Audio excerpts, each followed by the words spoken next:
Yes guys, welcome back today to another video. Welcome to the George Benson football channel for your FA Cup 5th round preview of Luton Town versus Chelsea Football Club. If you want to know my thoughts on the current Chelsea situation, which unfortunately it's very difficult to have all of the focus right now on all of the games Chelsea are playing because of the off the field stuff. So I made a video talking about Abramovich buying, selling, whatever. I'll leave it in the description down below. It was a previous video on the channel from a few hours ago. But tonight, if we can try and keep it about the football, we've got an FA Cup tie away at Luton, Kenilworth Road. It is not going to be an easy game. Luton are a championship side. We saw Middlesbrough beat Spurs last night, which, well, I know it's difficult to compare Tottenham to Chelsea because we're like up here and they're just down here. But championship clubs against Premier League opposition, especially Middlesbrough, they've done alright. Beat United at Old Trafford on pens, beat Spurs. Chelsea have got to go into this and be very, very cautious in the way that we don't underestimate Luton Town, because for them, they're going to be gassed. They're going to be stoked for this game. This is massive for them, and it's also massive for us. We had a chance to win a trophy at the weekend, and Thomas Tuchel after that game, he says we're getting back to our best, or we're building again now. And after that final performance, if you didn't see the 6 Things We Learned video, I think that was a brilliant Chelsea performance. Yes, there are individuals and moments that we can pinpoint, such as VAR, a few big missed chances that we could blame as to why Chelsea didn't lift that trophy. But overall, we played incredibly well. There is a big, big shadow right now, not just over the club, but over who's actually available for this game tonight against Luton. In my starting 11, I've gone with the idea that Christensen might be back. He wasn't ready in training, but as Pilaqueta went off, Thiago Silva has been absolutely sensational, and he played so much football the other day that I just think maybe he's not going to play. Chalobah had 6 stitches in his groin from a tackle that was, play on Liverpool by the way, from Naby Keita at the game at the weekend, so I don't expect Trevor Chalobah to be fit. Reece James has just came back, and I think with the amount of players that might not be ready for this game tonight so soon after such an entertaining and important final, I think we could see some big surprises in Chelsea's starting 11 today. Thomas Tuchel's press conference, the questions once again heavily dominant with the whole issue right now with Ukraine. And I think Thomas Tuchel did something not just for Chelsea and himself, but for football in the way that he answered those questions. You can see that he is incredibly frustrated, and it's a thing that all football managers have to deal with, especially someone as articulate and good with words as Thomas Tuchel. When you keep being asked the same questions about the same things, and there are really only some things you can say and a lot of things you can't in the sense of football manager interviews, he basically just bit his lip and said, I'm sick and tired of being asked all of these same things. I've given in-depth answers to this in previous press conferences and interviews. And obviously my opinion doesn't change. It is the job and duty of Tuchel and the Chelsea players right now to try and create a bubble over what we're doing on the pitch. And then as much as it's not good, we kind of have to just let everything else around the club sort itself out. And I guess that's something as fans it's very difficult for us to accept. But realistically, unless that is the approach from Thomas Tuchel and the team, we're going to be very, very stuck. And these things that are happening off the field that are seriously big deals for the future of the club and everybody on the field and in the dugout, it's the only way forward at this moment in time. So without any further ado, we're going to leave the politics to one side. Let's talk about my Chelsea starting 11 to go to Luton and hopefully get a result. Now, I've gone with Kepa in goal for this game. I think Kepa would have started this game, especially if he would have saved and helped Chelsea win the shootout of the weekend. I think Kepa would have started. And I think if Tuchel doesn't pick Kepa for this one, after that, then it will ask a lot of questions. And I think for Kepa's confidence and for Kepa's ability to get over what happened at the weekend, because it wasn't his fault. We can sit here and argue all day about should he have made the save, should he have not. I'm of the opinion that you don't take your goalie, who is in the zone of optimal confidence, off the field with 1 minute to spare, bring on a guy who's hardly had a chance to warm up and expect him to win you the trophy. That's my thoughts on that, but we can argue either side of the coin all day long. And I think Kepa will start the game tonight as an immediate opportunity for his own personal redemption. You know, I don't fully blame Kepa.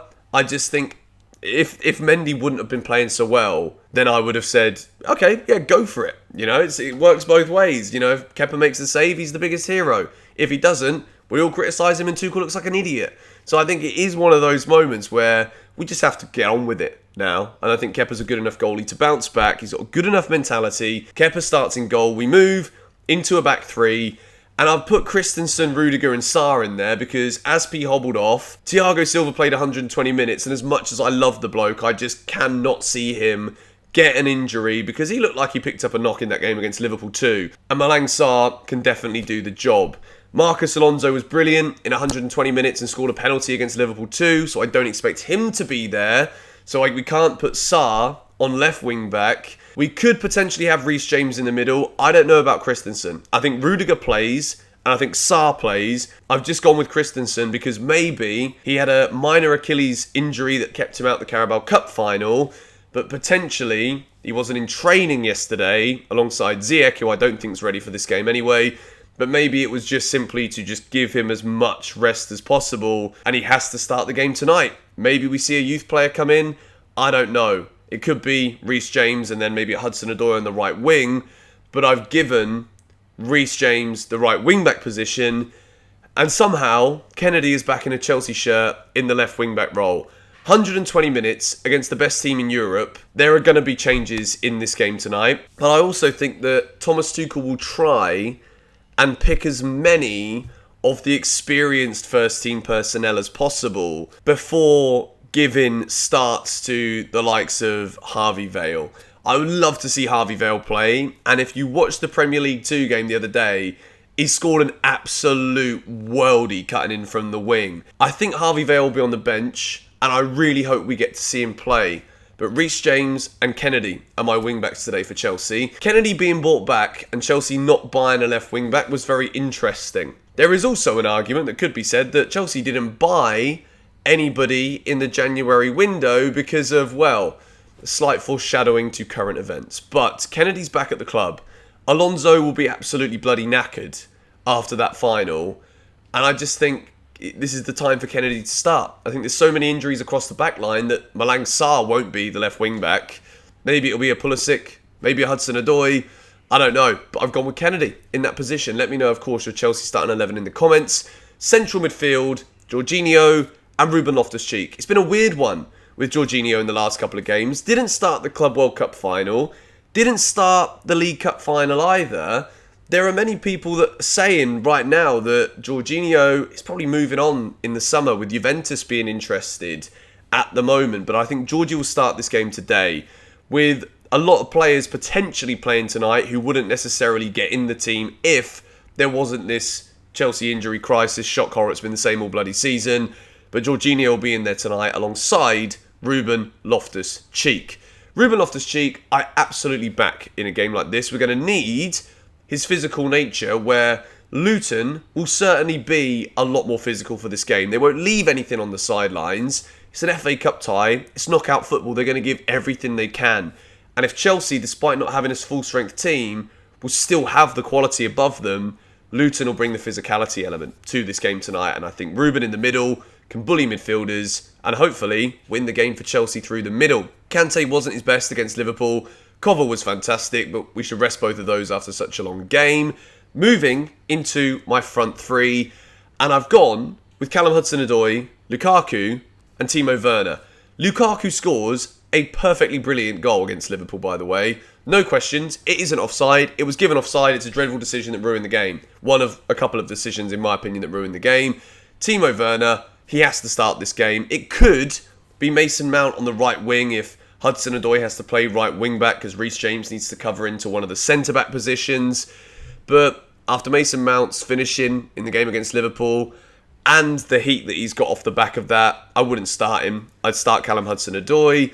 Lukaku through the middle. It's his chance right now to be like, look, Chelsea are in a sticky situation.